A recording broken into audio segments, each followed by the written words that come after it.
Welcome, welcome, welcome to the Cut Podcast.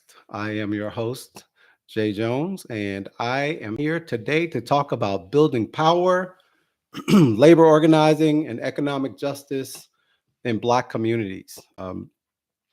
First, I want to apologize to those who were here last week. We had some sound issues. Hopefully, that's all clear tonight and that we don't have those issues anymore. Please let me know if you're having any problems hearing me.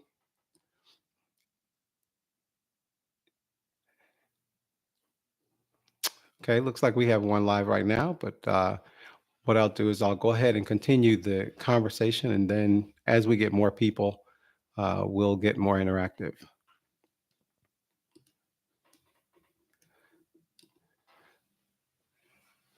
So today we're diving into a critical conversation about labor organizing in Black communities and how union strength correlates with economic stability. I tend to focus a lot on Black communities. However, the when we're talking about labor organizing, we're talking about Black communities, and we're also talking about poor rural communities, where it's really important for us to understand the connection we have in terms of the things that we have that are similar versus the disconnect that we tend to have with regard to social issues. So again, social issues are issues that are designed to create that divide among the voting public, especially the voting poor, to ensure that we don't align with each other because we're much stronger when we have the numbers of voting poor people that are out there. So, and there are a lot of similarities with regard to labor unions that we'll get into today. So, we'll also examine how the two party political system often fails to deliver meaningful economic change for marginalized communities. So, whether you're joining us from an urban center or a rural community, this conversation matters. It's talking about the economic challenges facing working Americans, which transcend political divisions. And today we'll explore how collective organizing has historically provided pathways to economic security, particularly for Black voters and Black workers. So first, we want to talk about some historical context. Actually, what I'd like to do is give you some objectives. And what we're going to talk about today is we're going to focus on labor organizing in Black communities. Um, we're going to talk about or explore the historical context, the current state, and future potential of labor organizing in Black communities. We're also going to focus on union strength and economic stability correlation, how the two come together. Um, I've included specific data points and explanations about how unionization benefits Black workers economically. We're going to talk about two-party critique, political critique. The script examines how how I'm going to talk about both major parties, how they failed to deliver meaningful economic change for marginalized communities. We are also going to tailor this for for an audience that is broader than just Black workers and Black voters. So that's what I plan to do. If you find any other ways, or if you know of any other ways that we may be able to reach people outside of the spectrum of Black workers, then please feel free to share that information with me, because again, this is a non-biased conversation. This conversation is just to basically enlighten and educate and bring awareness to the issues that divide us. Um, and again, a call to action. I want to make sure that at the end of this, we gather more subscribers. We share the conversation. We talk about these topics. We share the link to this particular podcast so that people can go back and listen to it and let me know their feedback. It's uh, it's interesting when I hear some of the feedback from people that really expect to have just a high level of knowledge with regard to certain topics, especially political topics. And it sounds more along the lines of parroting, political parroting, basically just you know, re-speaking the things that they hear politicians speak, or re-speaking the things that they hear cable news networks speak pretty often. So again, we're going to get back to the historical context of labor organizing in Black communities. And to understand this, we need to look at the historical roots, and the relationship between black workers and unions has a very complex history. In the early 20th century, a lot of unions explicitly excluded black workers, but organizations like the Brotherhood of Sleeping Car Porters, founded by Philip Randolph in 1925, demonstrated the power of black labor organizing. By the 30s and 40s, the 1930s and 40s, labor unions like the Congress of Industrial Organizations, or the CIO, began actively recruiting black workers, recognizing labor solidarity. That's uh, that's something to remember. That decisions undermined labor solidarity. That's literally what we see happening today. Is that the racial divisions, or the encouragement of racial division, really divides people and makes them vote against their own interests. So it's something that's really important for us to not only understand but to share the awareness about. And this shift coincided with the Great Migration, as millions of Black Americans moved from the rural South to the industrial centers in the North and the Midwest. The civil rights movement and labor movement became deeply intertwined when Dr. Martin Luther King Jr. was assassinated in Memphis while supporting striking sanitation workers. He understood that economic justice was inseparable from racial justice. And he famously asked, "What good is having the right to sit at a lunch counter if you can't afford to buy a hamburger?" And that's a quote by Dr. Martin Luther King Jr. This history matters because it shows us that the fight for economic dignity through collective action has been central to the struggle for racial equality in America. So, are there any questions? Let me see. Sure. Oh, nice. Thank you, Melissa. I appreciate that. Um, Sharing the podcast is very important. Again, thank you. So, how exactly does union strength correlate with economic stability, particularly in Black communities? So, the data tells a compelling story. According to research from the Economic Policy Institute, unionized workers earn an average of 11.2% more than their non-union peers in similar positions. For Black workers, the union wage premium is even higher. It's about almost 14% at 13.7. The wage premium isn't just about take home pay. Union jobs are more likely to provide health insurance and retirement benefits, paid sick leave and vacation time, predictable schedules, and protection against arbitrary dismissal. These benefits create stability that allow families to plan for the future, build wealth, and wealthier or weather financial storms. So, um, in the communities with higher union density, we also see positive spillover effects. Like when unions establish higher wages or higher wage standards, the non-union employees often raise their wages to compete for workers. So the employers uh, will usually pay more if they don't have unions, and we see that even today with the fight for unions at companies like Starbucks and Amazon, and how the companies are really fighting against the unions because they know that the unions have power. And this creates what economists call a wage floor. And if you ever hear that term, um, a wage floor is where companies and unions fight to increase wages. And it's usually across a region, it's usually within a region. Um, so, Black workers have historically had higher rates of unionization than the overall workforce. In 2019, 11.2% of Black workers were union members, compared to 10.3% of all workers. This higher unionization rate has been a crucial, though often overlooked, factor in building and sustaining the Black middle class. Again, a reason why we see such a fight against unions is because of who benefits from them the most, or who's supposed to benefit from them the most. And there's a caveat to that I'll share in a little while. However, the decline in union membership nationwide from about 35% of workers in the 1950s to roughly 10% today has hit Black communities especially hard. Manufacturing jobs, once a pathway to middle class stability for many Black workers, have disappeared due to automation and offshoring. The resulting economic insecurity has devastated a lot of Black urban communities. I'd say Detroit is an example of that with the industry, auto workers industry.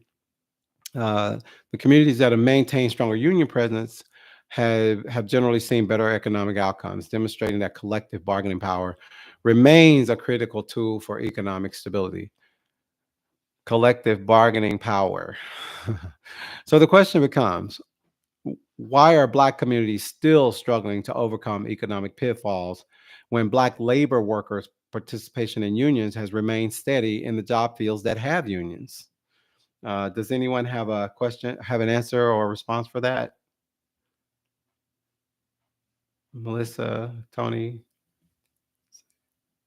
Um, I can talk about my own experience with unions when running for political office, and that lets me know that I think in terms of Black representation in unions.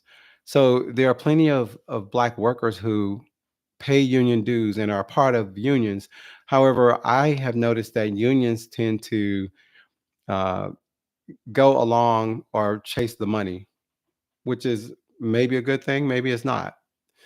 However, the unions tend to support people who are not aligned to the everyday values or the items that would help people live their lives in the interest of getting contracts and so forth.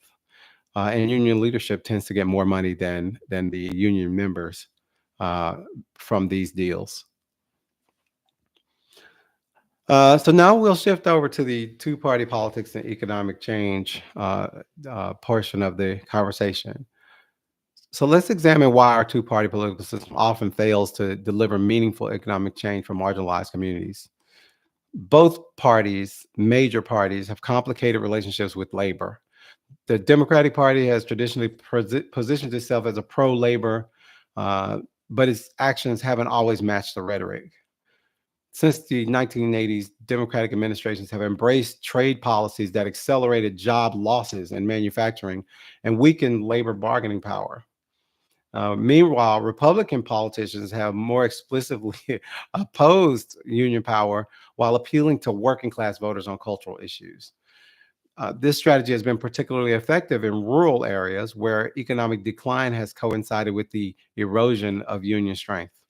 And again, that's because the focus, these voters in the rural areas or tend to vote along social issues. They say the economy is the reason why they vote. However, the social issues is more more of their reasoning. And the economy, if you ask someone individually how the economy works for them, usually the answer is good in terms of what they believe. However, it's not actually aligned to what actually happens. The result is a political system where neither party fully addresses the economic needs of working people, particularly in Black communities. Politicians campaign on promises of economic revival, but deliver policies that primarily benefit corporate interests and wealthy donors. In other words, we work to get elected and we work to stay elected. And in the words of a prominent Democratic Party leader, when I was running for office, the more money you have when you're running for office, the more viable you are as a candidate, regardless of what you think and how supportive you're going to be of working people.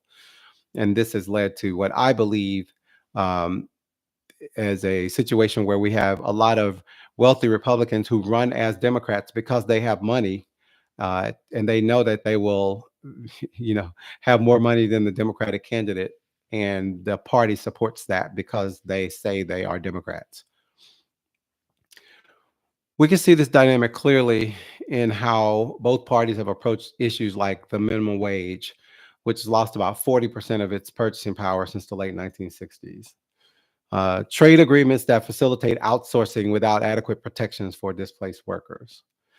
labor law reform that would make organizing easier, and healthcare policy that leaves millions underinsured or uninsured. The bipartisan failure explains why economic inequality has grown under both Democratic and Republican administrations. The median white family now has about 10 times the wealth of the median black family, a gap that has actually widened since the civil rights era. For a community seeking economic justice, waiting for either party to deliver meaningful change has proven ineffective. I want to say that again for the people in the back. For communities seeking economic justice, waiting for either to deliver meaningful change has proven ineffective. This really underscores why community based organizing and building independent economic power matters so much.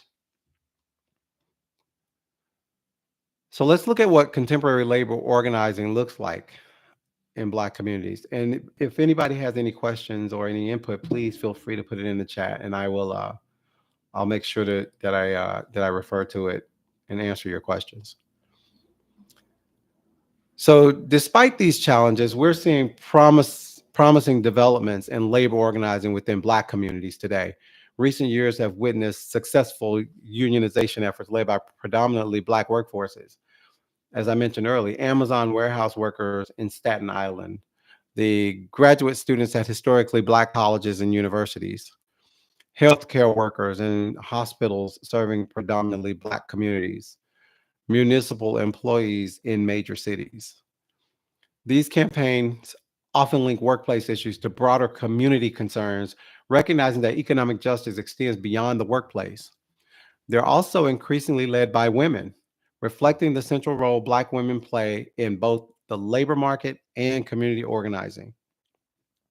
Organizations like the Black Workers for Justice, the Coalition of Black Trade Unionists, and the Worker Center Project are developing strategies that connect labor rights to racial justice. They recognize that standard union models must adapt to address the specific challenges facing Black workers, including racial discrimination and the growth of precarious employment. These efforts are building on the understanding that economic power creates a foundation for political power. Rather than waiting for political parties to deliver change, these organizers are creating the conditions that make meaningful policy reform possible. And making these changes impact everyone, not just Black workers, but everyone. So that's why, even though we're talking about Black communities and Black workers, I really hope that in our conversation, we're talking about the things that can help Black workers. However, we have to allow others to see that these are the same things that could impact them and could help them attain wealth, to help them overcome, financial issues that they may be having, even though they may believe that the privilege of whiteness is something that's going to help them advance. It's actually a myth, and it's really not true unless you have wealth along with that whiteness. So now I'll see if there are any questions in the chat. Let's see. Let's see. I think I have some questions here that I want to talk about. Actually, let's do the let me conclude the podcast, and then I'll do a call to action, and then we can do Q&A. So as we've explored today, labor organizing has played a crucial role in creating economic stability in Black communities.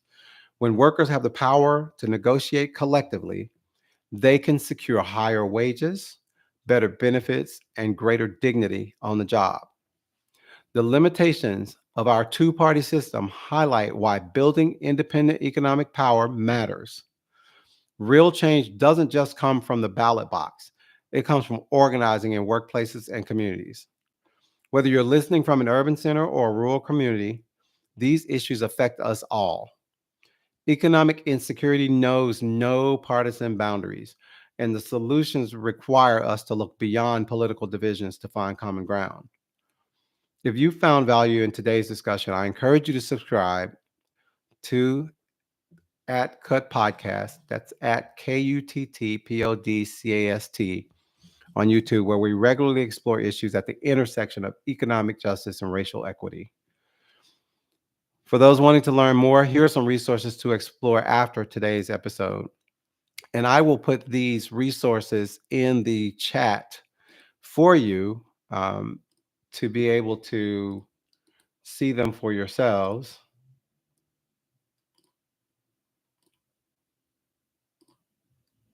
Looks like I gotta cut that down a little bit. Well, let me put all of it in at one time. So let's see here.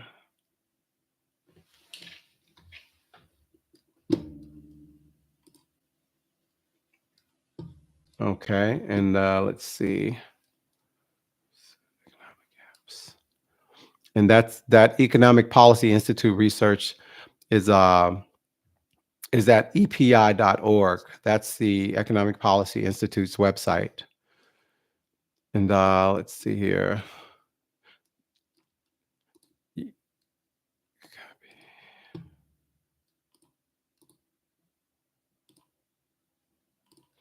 Okay, so it's From the Waterfront to the Web, which is Black Workers and the Transformation of Labor, by William P. Jones. Then the EPI, or Economic Policy Institute's research on unions and racial economic gaps, at epi.org. You can look at that. The Black Worker Initiative at the Institute for Policy Studies, and Labor Notes coverage of organizing in Black communities. So if you want, you can grab that from the chat before we disconnect here in a few minutes. But tonight, I would like to say thank you for listening, and remember that economic power is the foundation of all other forms of power. By organizing collectively, we can build the economic stability that makes true freedom possible. Okay. So what are some examples, like in your own community, that you may have seen, where you have some organizing going on in your community?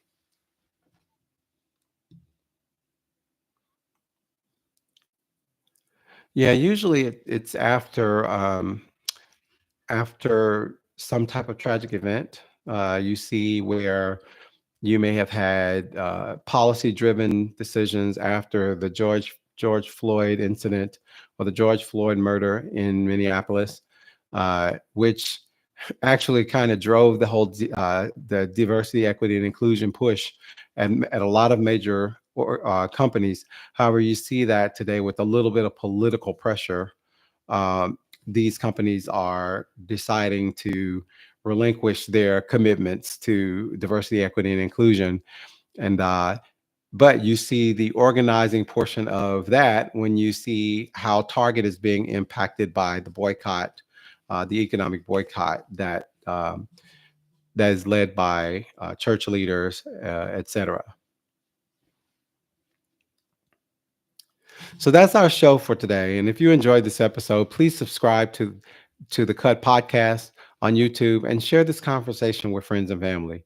Today, we can build a movement for economic justice that transcend political divisions and create stability for all communities.